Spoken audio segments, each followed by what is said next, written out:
Hi, and everyone. I'm Denisa, and I would like to welcome you here in the Semicon in Munich. We are streaming live, and as František already told you, we are here to explore a little bit more of the topic of power electronics. And we are streaming from the booth of Silicon Saxony, where we are part of. And I have here the managing director, Frank Wesenberg, here with me. So say hi. Hello, welcome to our booth. Welcome also to our association, Toray Asunta. We're happy to have you here and to strengthen our competencies in the membership base on the issue of power electronics. Thank you very much for the nice welcome. Yeah, now I will pass the micro to our power electronics engineer Stanislav, who is here with me, and he will share his insights on this very interesting topics with you guys today. So without further ado, Stanislav, it's yours. Hi everyone. Today we'll talk about technology transfer from R&D to production. And first of all, we will touch upon prototypes.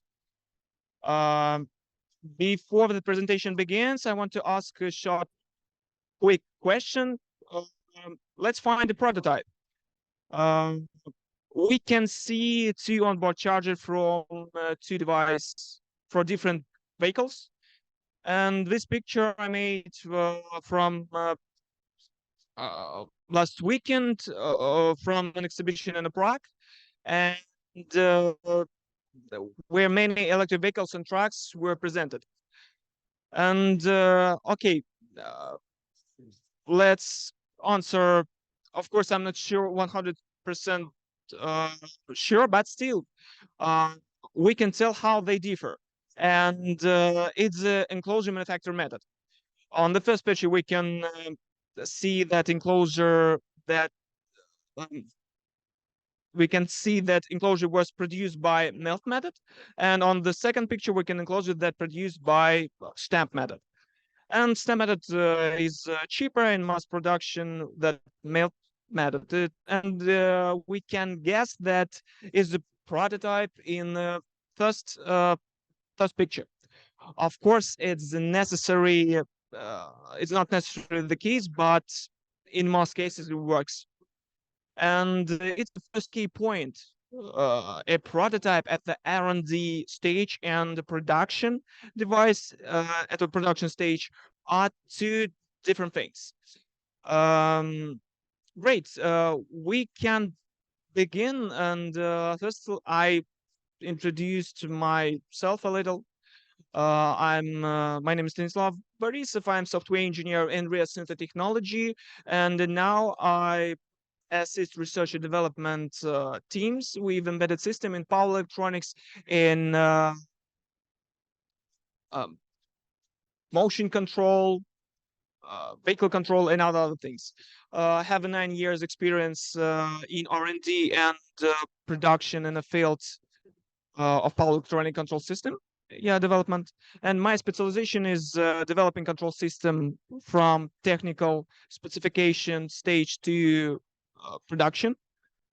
Start of production, it was different cases like low voltage servo controllers for precision motion control, industrial frequency converters, elevator system, cycle motor system, and anything. And the second way, it is creating control systems tailored to a manufacturer.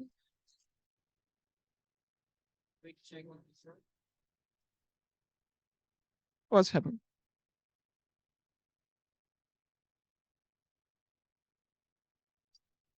What's happened?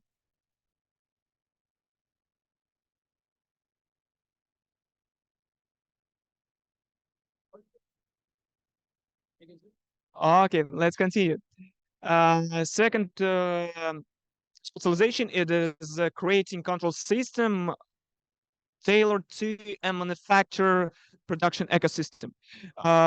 This involves developing frameworks for specialized software services for device self-diagnostic during production and monitoring internal parameter fluctuations. let's start. Let's talk about R&D trends, and I want to give my opinion on the current market situation. Currently, a prevalent trend in the promotion and demonstration of technological prototypes. Many companies showcase this at exhibitions, highlighting their competitiveness and the singular device readiness for production or integration into manufacturing process. And for example, last month at the GRAS exhibition, we came across a remarkable technological prototype from Silicon Austria Labs, a leader in the field of research. This is a prototype resonant converter with outstanding thermal and energy efficiency. Yes, we can look on that characteristic. It's really great device with incredible parameters. It's really compact size and charging device portability and integration. And they did great job. And yes, indeed, it's a great product. But what about its service flexibility and importantly, currently crucial features of software updates? Let me tell you, on this prototype, it's update the USB port. You can see it on the slide. This is completely suitable for prototype ready for functional tests, but for mass production, it is not best solution, especially considering that our casing also has a high level of protection because it's embedded power electronic device.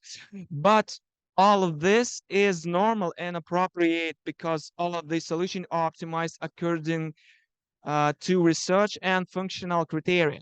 We should think and understand it. And this point, we begin to realize that such prototypes are not quite ready for production. Actually, Saul are honest guy, and they say so. But not everyone is so honest. Okay,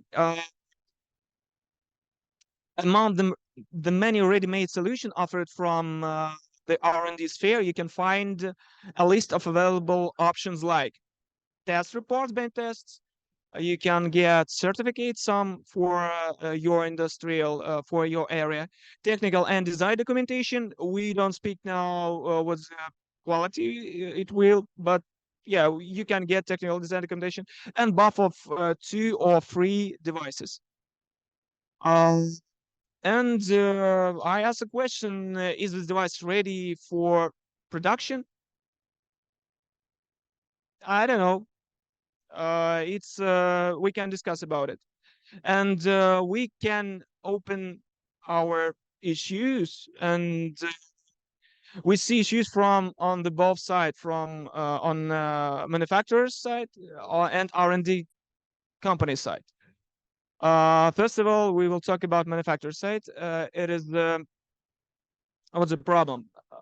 Often they don't have qualified R&D for transferring technologies, and this is one of the reason why these companies seeking contracts with outsourcing companies. Yeah, we can help in that process. Yeah. Second part, it is a software designed to achieve functional results in a short time. Often in that solution doesn't use clean architecture, design for debugging, design for testing principles, DFD, DFT. And this means that solution is often does not have set a specific services necessary for production. It's very important. Which is even more commonplace, the MVP role. Third, they don't have enough technology to produce this device at a competitive price. Why? Because it's a top-notch technology and they don't have equipment for that. And the last part, I think, there is no special test software for device acceptance, and there is no bench equipment.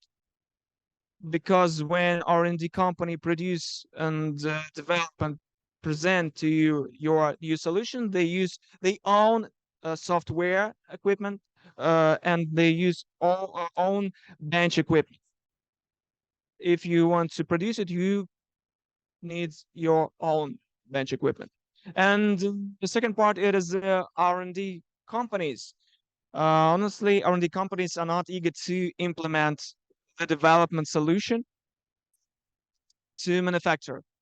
It's not about, I don't talk about always company, but it's common situation. Why? Because they focus on research and development in research. Otherwise, they should have another development team who work on production launch and product redesign. Is another way. It's another work. And now I want to share my experience in solving similar technology transfer problems.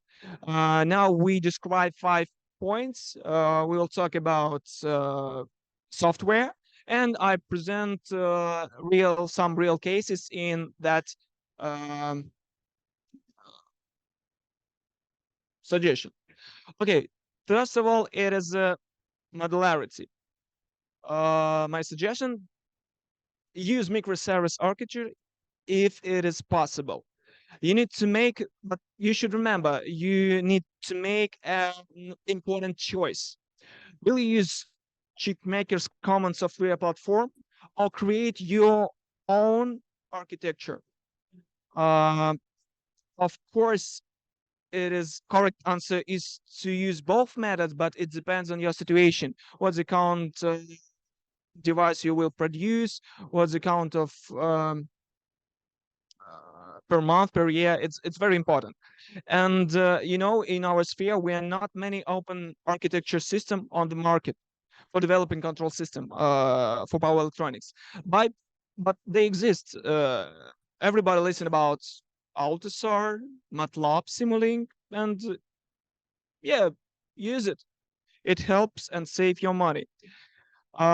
It helps you maintain flexibility when you feel need change your microcontroller vendors or optimized your software for which microservice architectures.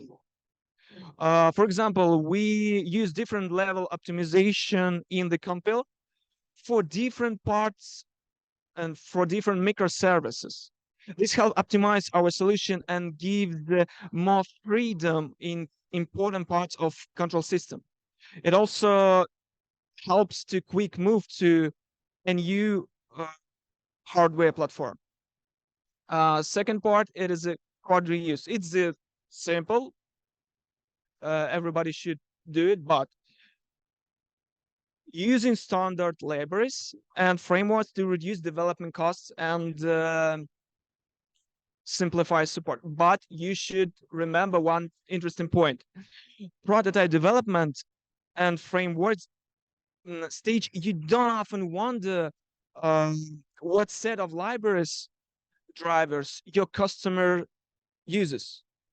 And this is an interesting point. It wouldn't be good think if the resulting software ecosystem ended up with 2 different drivers. For example, Modbus, you built your Modbus, customer use another Modbus, and you should increase it and units in one ecosystem. It's a problem. It is an open question for us. Second, we will talk about documentation. Oh, it's you know, often the technical documentation is incomplete and you lack information about the weak points of your new system. What's the solution? Use UML diagrams, use Confluence or another wiki solution. Without this information, you will lose your time for increase your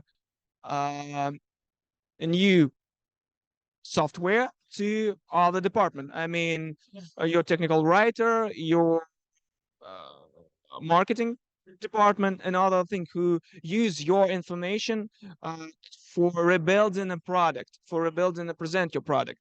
And I think it is important. To be honest, I didn't like writing software documentation. I don't know a software developer who likes writes documentation, but I found in something motivating in that process. You discover new key to growth and can see your decisions from a different perspective. It's new, yeah, it's new area for you. Hugest part of our embedded sphere, it is hardware constraint consideration. Oh, it's very interesting and difficult part. What I mean, if you want your solution to be reliable, you need to create a state observer for your passive and active component. It's like a suggestion, my suggestion. Firstly, it will allow you to instantly constant of sensors, switches, and capacitors, and you solve three problems. First of all, it is you can observe and predict your capacitors and capacitors resource, and you can check your ripple current and predict what's happened with your power system. It's the first. Second, if you know your ecosystem, your power electronics device, you can your software and system of controlling will be more reliable, and yeah, will be more reliable. And third part is now a fashionable trend, predictive analytics. In power electronics devices, I see a situation where information is collected by fiddly part controllers, by CAN, bus, and in that device they measure power, capacity, etc., etc., etc. And we cannot track whether the value of current and voltage corresponds to the same time quantum. And if we have sufficiently high ripple in the DC link, this data is data wrong. And we can do this most efficiently within the system. It is a new key point for growth to power electronic device. We need to calculate and observe our power system into our power device. And last point, it is a test automation. What we should do, you should create your ecosystem focusing on development of service for the clients and production, not only for for the clients and production. Take into account possible variation in components in the field of feedback sensors, entirely automatically calibration system. There is not always time and opportunity to reject above of current sensors if there is a crisis of components on the market. We have already encountered this, and it's my short suggestion. And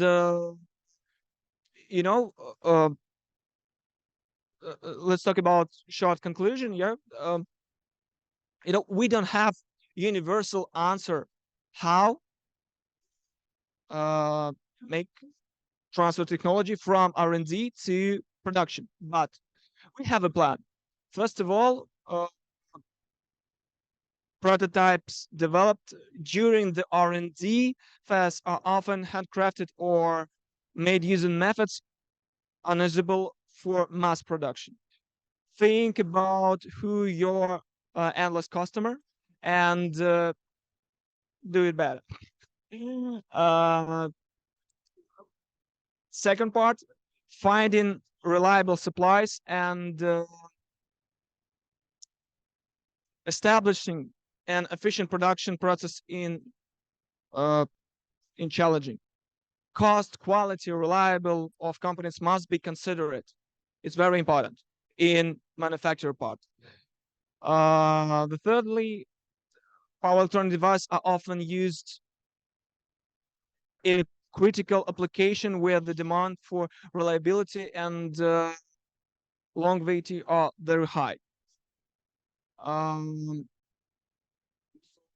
Second, the process used in R&D to create one or few prototypes might not be suitable for production large volumes.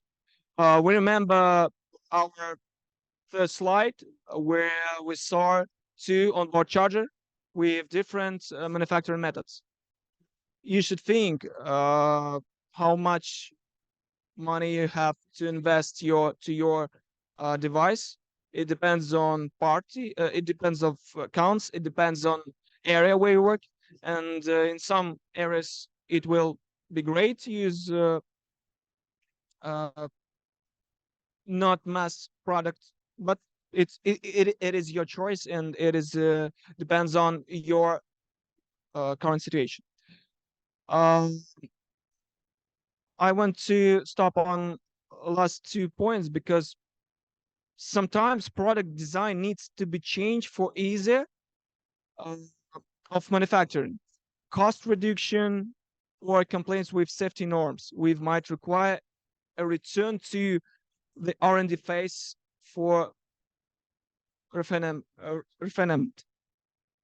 And it means that it's really different work, design, and develop in research and transfer that technologies, transfer that solution to production line.